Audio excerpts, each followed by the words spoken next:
I now want to talk about the man we will meet in a few moments. In this modern-day David and Goliath struggle, President Zelenskyy has rallied his nation and the world. He has given voice to Ukrainian defiance of Russian aggression. He has, by example, united and inspired by his words and by his deeds. In moments of profound darkness, he has provided leadership, courage, and inspiration. Most importantly of all, perhaps, he has given us hope. It is my great honor and privilege to introduce to you the President of Ukraine, Volodymyr Zelenskyy. He speaks to us now from what is the front line of freedom and democracy in Europe. Mr. President, we welcome you. We appreciate so very much you taking the time to meet with us today. Dziękuję.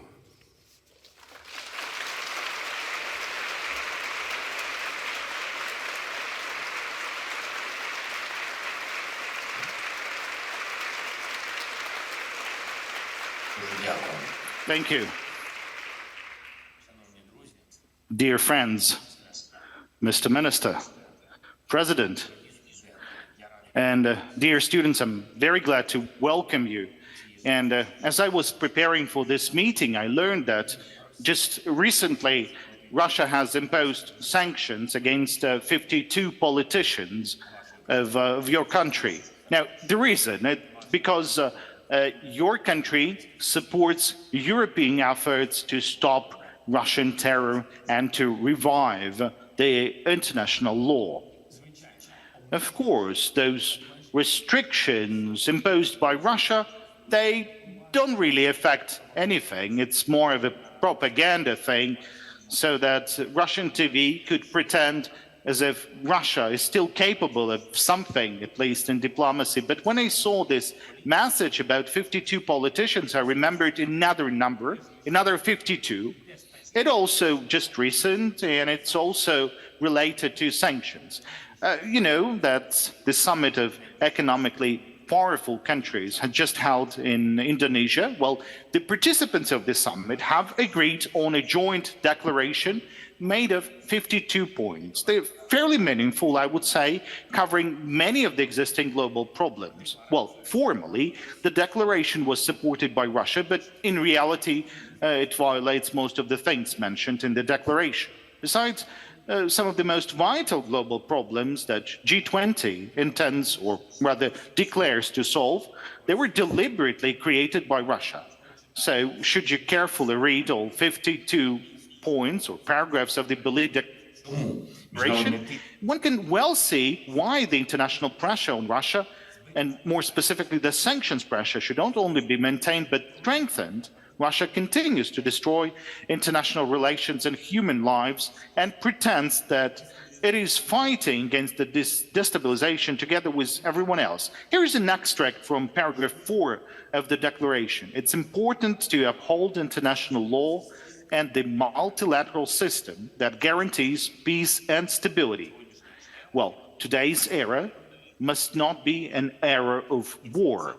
Now, and this is when Russia has mobilized all of its resources to not only turn our time into a time of war, but to become the largest terrorist state in the history. Now, paragraph 5 of the declaration, Russia says that it will allegedly work with others to promote energy and market stability. And at the same time, while the summit in Indonesia was still in progress, Russia launches a missile attack against our country, almost 100 missiles, against the energy sector. The next day, there was another missile attack, not only against power plants, but also against gas production facilities. So this is the Russian way of energy stability. Then there is paragraph 13 of the Bali Declaration. That's all about countering climate changes. Russia allegedly confirms the protection of the environment, but it has already destroyed almost 3 million hectares of forests in our country as the result of aggression. They're simply burned by shelling. And this is just one of thousands of Russian crimes against the environment. Then we have paragraph 22 of the declaration. It says, countries will make every effort to ensure timely access to vaccines, therapeutic and diagnostic products. In fact, hundreds of hospitals were destroyed by Russian shelling. Most of the territory occupied by Russia, there's no access to medicine at all. Not even to the simplest medicines, not to surgery, not to insulin. And this is Europe. That's 2022. Now, it's all the same for the rest of 52 paragraphs of the Bali Declaration. Just read this and you see how much Russia is drowned in its own lies and makes it the biggest threat to the world. Let me give you one more example. Paragraph 44. Now it says, access to education is a human right and a key tool for inclusive and sustainable economic recovery. Do you know how many educational institutions in Ukraine were destroyed by the Russians over 9 months of war? 2,719 were shelled and 332 were completely destroyed, like leveled to the ground. I mean, universities, schools. Now, dear friends, Russian aggression does not stop for a single day, just as Russian lies to the world do not stop for a single day. Therefore, international pressure on Russia should not stop for a single day. And this can be done not only by politicians, but also by everyone at their own level. Of course, we need to apply new sanctions against Russia. It's effective. We need a new European sanctions package. Please defend this need at the European level. We need to be active in spreading the truth about the war and the crises it provoked. Now, this is something that all of you can do. Please talk about what is happening and find a convenient format to support these honest and transparent media bloggers who cover global affairs, as well as Russian aggression in particular. And please look for specific projects that can help our defense and our people. The more collective efforts we make, the sooner we will force Russia to leave the territory of Ukraine and fulfill its obligations to the world. I thank you for your attention. I thank you for the support. Thank you, Ireland. Glory to Ukraine.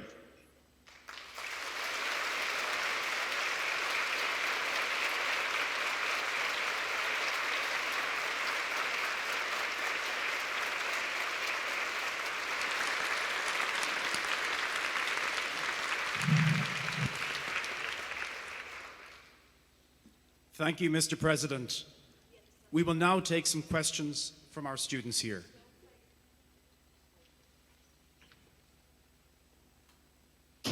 Yes, hello, Mr. President, and thank you for your time today. My question is, how has the invasion impacted universities in Ukraine in terms of the ways it plays out on campuses and the manner in which faculty and students have responded and supported their communities?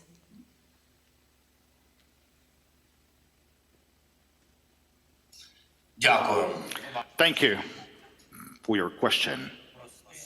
Well, it's a simple, it's understandable question, but the answer would be difficult because the consequences of war are always difficult. Now, what was the response of the students? Let me start by answering the second part of the questions. Well, students are great guys because this is the age of courage, energetic people, and I think the majority of the students, they wanted to become mobilized. You know, we had lines in the drafting stations. It's not like in Russia when they're forcibly mobilizing their people and the students are running away because they don't know what they're fighting for, what they're dying for.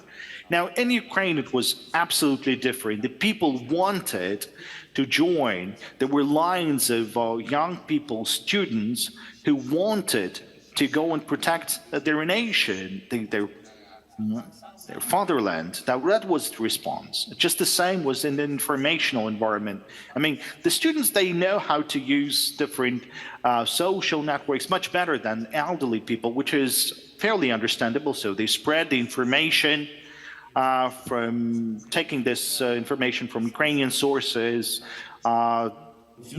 They were recording the consequences of the war, spreading the word around the globe.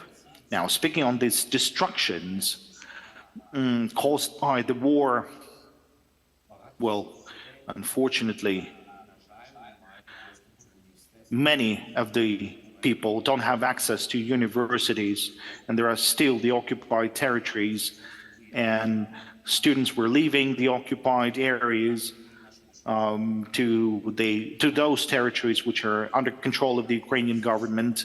And surely that meant the change of the society, and some of the children lost their kind of inner circle of friends among students, which tends to have an influence. And you know that we're all ready to online education. And I mean, we're the country who passed the COVID just as you.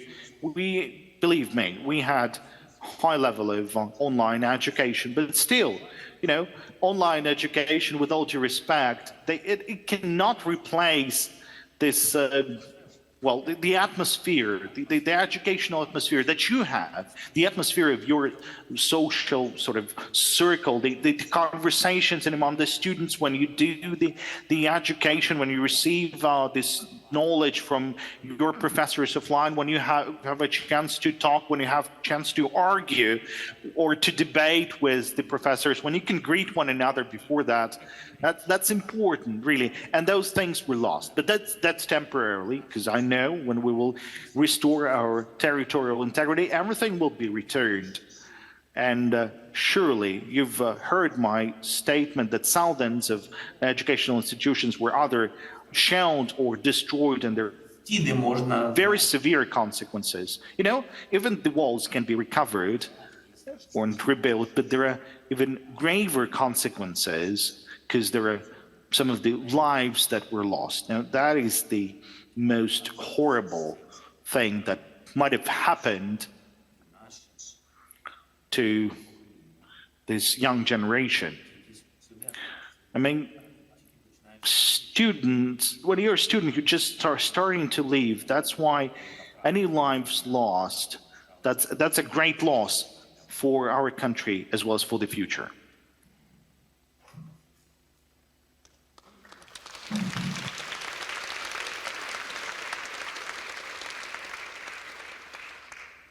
Hello, President Zelensky. My question is, how is the Ukrainian government engaging the international community, especially African countries, in its efforts to win global support and solidarity with the people of Ukraine? Thank you.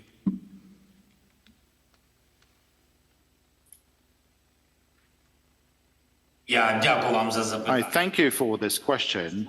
That's, you know, one of the key objectives for Ukraine and for me as the president and for our government is to unite the whole world in exerting the pressure upon Russia for it to stop this war, and also on uniting the whole world.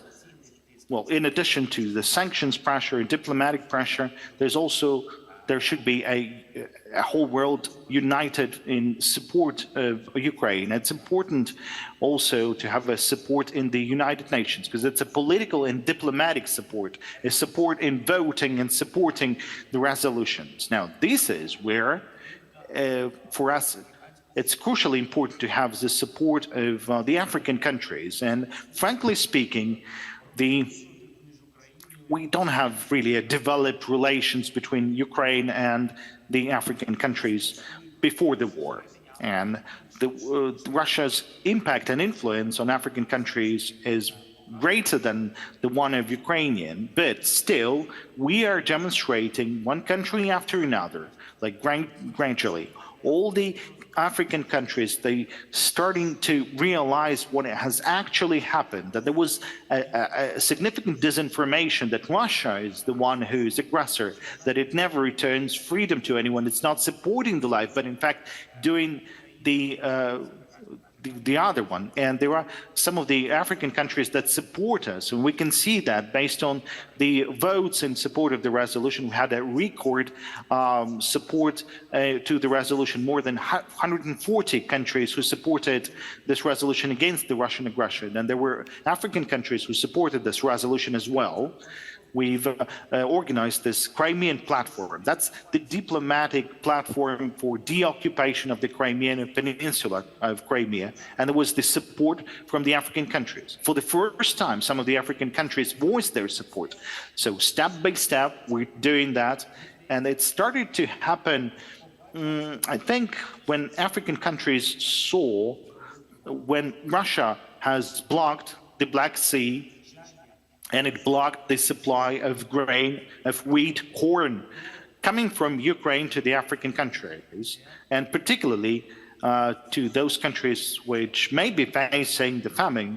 And when countries started to see that, when their society started to see that, when they started to feel that, now that's where they started to open their eyes. But frankly speaking, until now, there are some countries to which we send the ships carrying grain, so we actually support those countries, we help them. We, developed a corridor in the Black Sea. We've deblocked a part of the Black Sea together with United Nations organizations. We've done that, and we've sent the ships carrying wheat to some countries, and these African countries, they can't see that on the political level, on the level of leaders. So it's a very complicated, I would say, a very significant impact of Russian disinformation on the African continent. So really, it took place over the last 3 decades.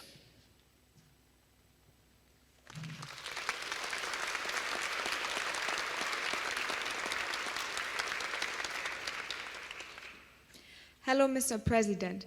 My question is, how are you dealing with the psychological pressure at the moment?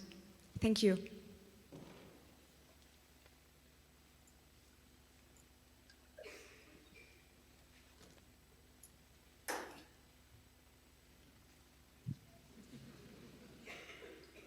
Абсолютно нормально. Perfectly normal. It's not a pressure for me. I'm a calm person, tranquil. Well, not every day, surely. My team knows, because there's different days, different moments, that's frankly speaking. But the challenges to our country and to our people, as Professor has already mentioned, I think that was a professor of law and history. He said that, yes, that's the country, that's the people. We survived many challenges in our history, and some challenges are 10 years old, some challenges are 100 years old. So we are fighting for independence. So let the Russia think, how do they cope with the psychological pressure and many other pressures being exerted upon them.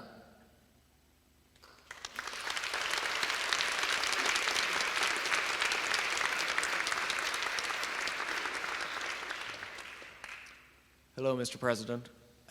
It is often said that social media is a new frontier of war.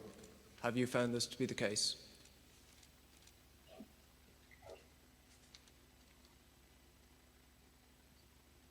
Absolutely. Absolutely, I agree. Fully agree with you. Well, that's kind of a new front line in a battlefield. It's full of capabilities, and unfortunately, Russia has been using that. And that's absolutely true. I've already mentioned about this recently. They've spread the disinformation among many African and Asian countries that had powerful impact on Israel, on Germany, and many other European countries, and their TV channels with disinformation have, until recently, worked in the United States and many other countries of the world, spreading this narrative. And it's hard to overcome this narrative because, only the bad information sticks, but anything positive, it's hard to spread any positive information in the world. So for the truth to be spread, it's very difficult. It's hard to overcome the false information, the lie information, and it's a component of this informational warfare. We were powerful in the beginning of the war. We realized that we cannot, argue with Russia only with weapons on the battlefield because they have more of those weapons. But in the informational domain, we knew that if we would be able to penetrate this wall, to penetrate this informational lies, if we would be able to overcome this. Now, in that case, we would be able to unite the whole world. And I believe that we did very well. And this is not over yet, but still, people can hear us. And the information that we have is becoming a weapon and becoming a powerful weapon. So if Russia had more weapons on the battlefield, but in the informational domain, we've managed to kind of win over them and unite the whole world. And I'm grateful to the whole world and our team that worked in the informational domain. Because, so, as I've told you, that's a sort of a battlefield and its capabilities. And we've been using that as capabilities, Russia as battlefield.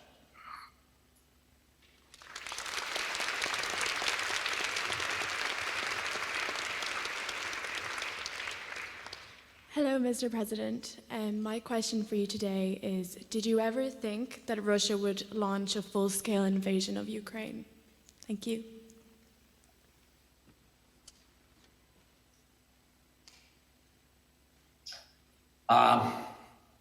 Скажу вам відверто, що Well, frankly speaking, back in 2014 or after 2014, we all changed our attitude step by step, gradually. And some said, well, I thought so. Someone would say that I was convinced that Russia would never, think of even of aggression against Ukraine. Well, not even, open any far against Ukraine. And that's why many people were surprised. Many people were even shocked. And then it happened that at a certain moment of time, even before the full-scale invasion, there was this feeling that it's a matter of time, really, that sooner or later they're preparing their own society. And once again, it's all about information. So that's true, that's the challenges of the modern days. And they were preparing their own society for their tyranny, for this idea of having Ukraine occupied, destroying the Ukrainian identity, people, language, flag, everything. I mean, so that there would be no country of Ukraine and no Ukrainian independence. And they were preparing information of their own society for many years. And when they found that they've already prepared their population, their society, they started this occupation. So occupation starts with occupying the brains of their own society. They started that informationally, and when they did this, they started issuing passports, and they had this for many years in the Crimean Peninsula, and then gradually they did so, and then step by step, institutionally, they had more and more impact on Ukraine. They had more political influence on the Verkhovna Rada of Ukraine, and only after that, having prepared all the prerequisites, they started this occupation.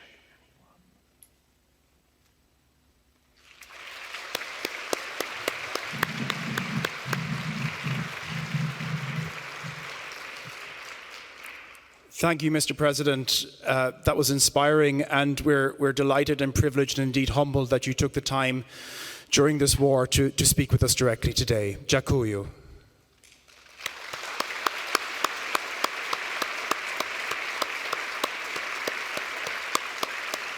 Я дякую вам. And I thank you. I thank you for this opportunity,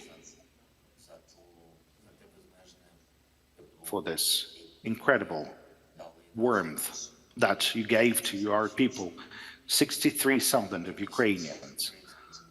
That's a lot of Ukrainian youth, students, schoolers, our citizens, the citizens of Ukraine. And I'm grateful to you. You've raised many interesting and important aspects. Mr. Minister have mentioned really important things. And I was really happy to hear them. And our citizens of Ukraine will also be able to hear your respect to Ukraine, to our citizens. Many of you have been to Ukraine in the past.